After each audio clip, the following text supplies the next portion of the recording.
Hello mga kabibig! Welcome back sa ating bagong YouTube channel. Ito ang pinakamaingay na YouTuber sa balat ng YouTube. Ako si Kabibig, maglabag-labag na siya with evidence. Meron daw mga loyalista at mga talyanista na nagrally laban kay Senator Bato. Arrest Bato daw. Tapos VP Sara, impeach, impeach. Nakuna ng camera na tumatanggap ng bayad. Uy, akal namin na galing sa puso nyo ang isinisigaw nyo na ano daw, arrest ba to? Impeach Sara now. Pero bakit may bayad? Dapat ba talaga pag mag-rally may bayad? You have to ask yourself ha. Baka yung iba, ano na lang, napilitan na lang mag-rally kasi may bayad. Uy, nakakahiya naman yan. Huwag ganyan. Kasi parang wala kayong paninindigan, parang hindi kayo sang-ayon at wala kayong totoong ipinaglalaban dyan. Napakapangit naman dyan. So kung magrarally kayo, make sure na yung pinaglalaban nyo ay katotohanan. Hindi yung ipinaglaban nyo dahil sa 500 pesos or 1,000 pesos tapos kinukupitan pa. Di ba? O eto kabibig ha, may mga video nagkalat ngayon tungkol sa Bato arrest. Nagrally sa harap ng Senado pero may pakimkim. Mabuti pa sila. O negosyo na yan ngayon. O eto kabibig, ito yung video. Nakakahiya naman to. Sino kaya ang leader nito? Ito kabibig ha, tingnan natin ha. Ayan po mga kababayan natin, nagkakabayaran na. Ayan, tingnan nyo. Lista-lista. Bayad. 500, 1,000. Naglilista na si Madam. Hala. Bayaran na yan. Bayaran ka.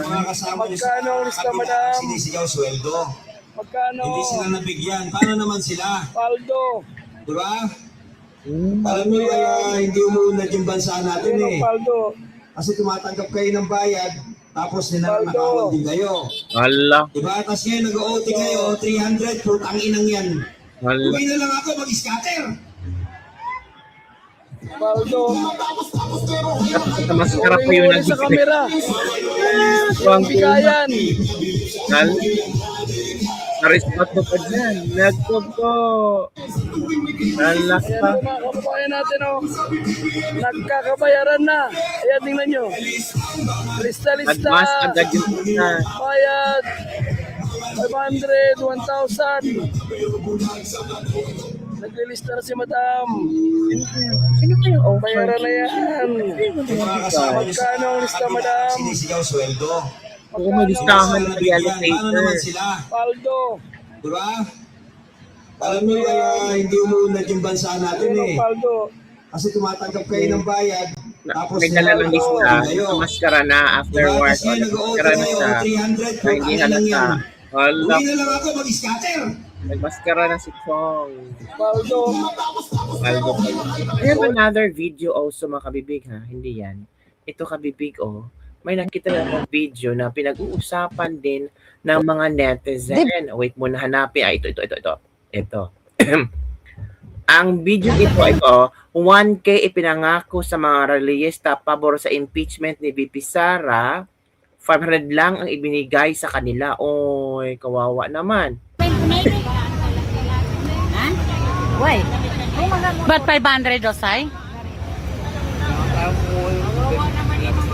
Sai, 500? Kawawa naman. Bakit pinatulan niyo? Yabe? Galang po. Grabe. Why? Ba't 500 o, Sai? Sai, 500? Kawawa naman.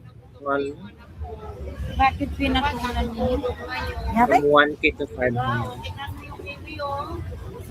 Yun kabibig ha. From 500 to from 1,000 to 500 na lang. nagkababaan na ang presyohan ng mga uy, kawawa naman yung mga relayista na yan. Pataasan nyo naman, gawin yung 5,000 para madami talagang mahikayat ninyo. 'Di ba?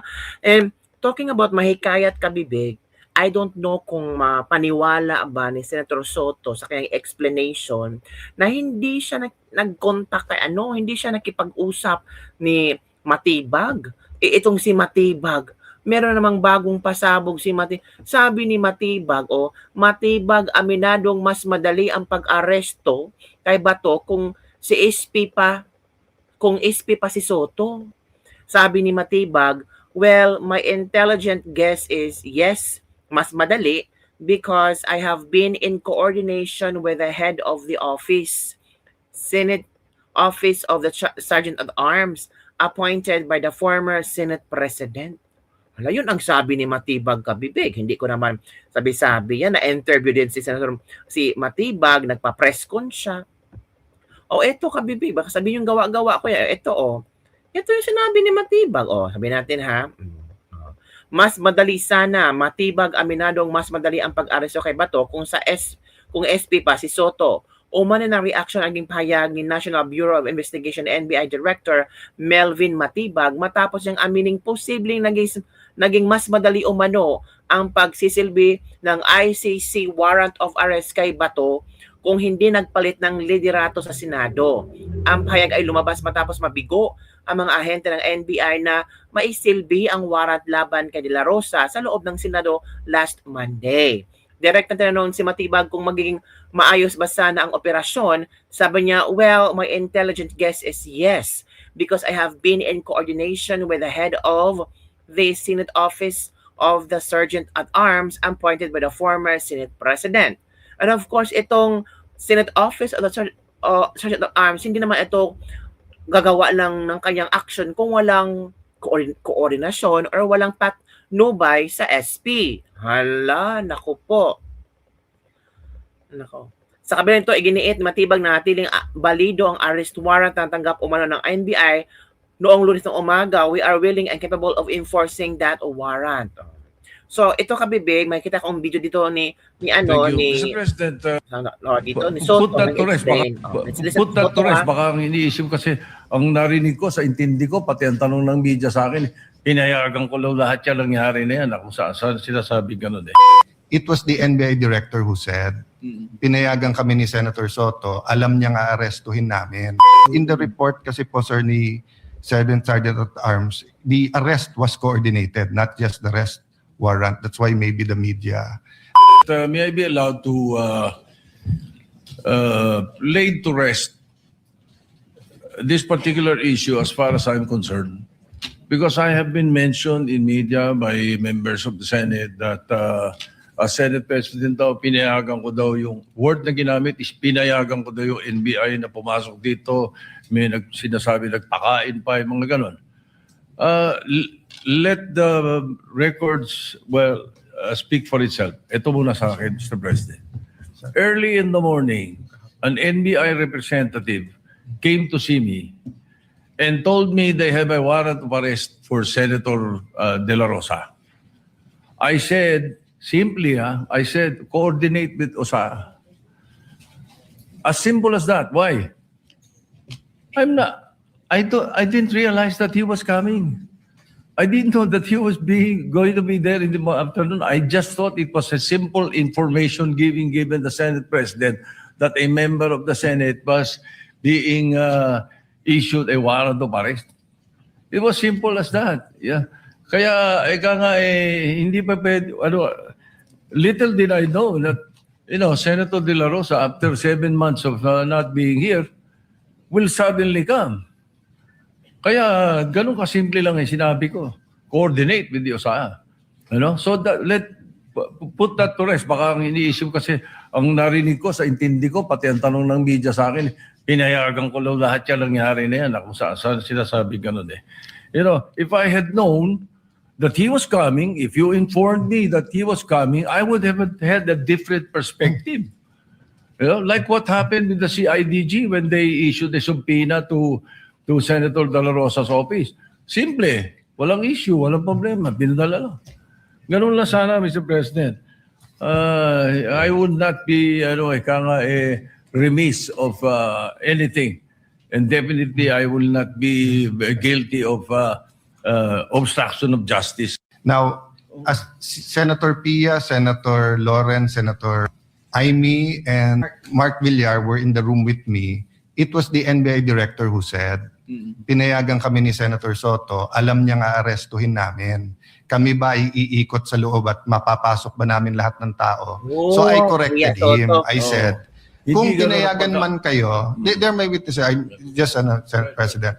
So ang sinabi ko sa kanila, assuming pinayagan kayo ni Senator Soto, hindi naman siguro siya pumayag makipaghabulan kayo, di ba? So yun ang sinabi. And sabi namin, ang sagot nga niya, sir, nakita niyo nung umabot na sa loob ng session hall, hindi na naming hinabol.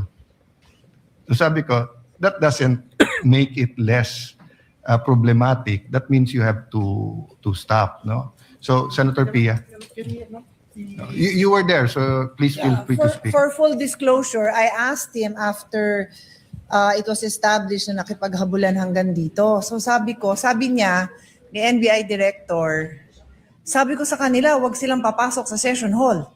Ay ko, so ang instructions nyo is hanggang lang makapasok, hanggang dun lang sa pinto bago mag-session hall, hahabulin nyo? And then, medyo hindi niya na sinagot yun. So, that's what is the logical conclusion na hanggang tumungtong sa session hall, habulin nyo, gawin nyo, because I asked, what is your objective na i-serve yung warrant? Yes. So, may kasamang habulan. And basically, the answer seems to be yes. And he did say yes, but And Major wasn't General no. Samonte said that at 2 p.m., the warrant of arrest was shown to former Senate President in the presence of undersigned, but copies were not allowed to be distributed. But consistent with the Senate President said, earlier this morning, NBI Chief Attorney Dongalo paid a call to the undersigned to coordinate an arrest order. As per agreement, the supposedly arrest should be effected when the warrant of arrest is presented as guidance of the former Senate President Vicente Soto.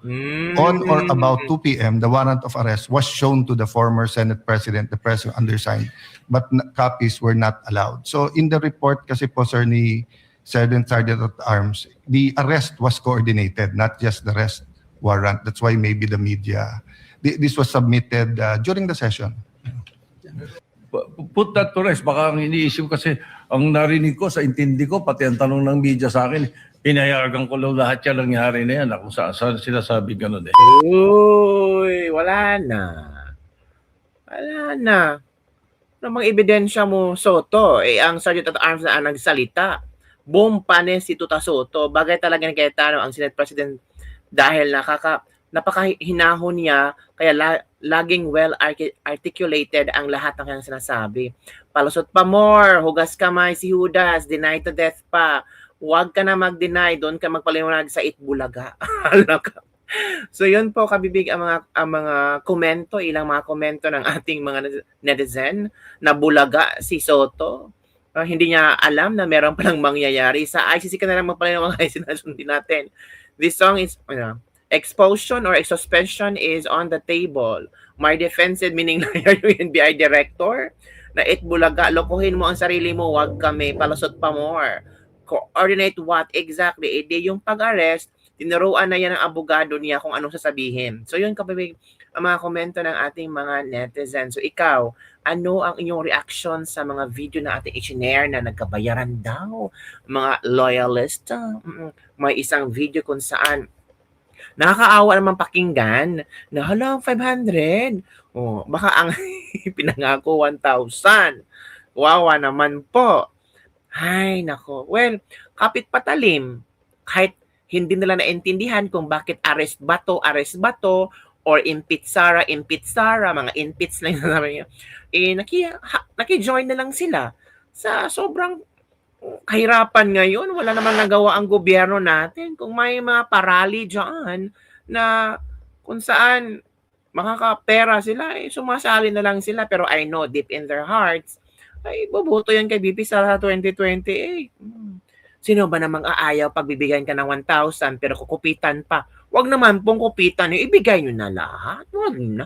Pera din naman ng taong bayan yan. O, galing yan sa mga politiko or kung sino man ang maniobra or ang nag-leader dyan, baka pera din yan ng taong bayan. Meron bang private sectors na gagasto para lang sa rally at tapos yung private sector masisira lang pangalan nila kung magkagulo na at magka-bookingan na? Wala naman, di ba? So yun lang kabibig ang ating libag-libag for today. Don't forget to like, subscribe, and share this video. Nauutal, taranta si Soto sa pag-explain. Nandiyan yung Sergeant of the Arms na explanation, yung former. Bye everyone, see you next time.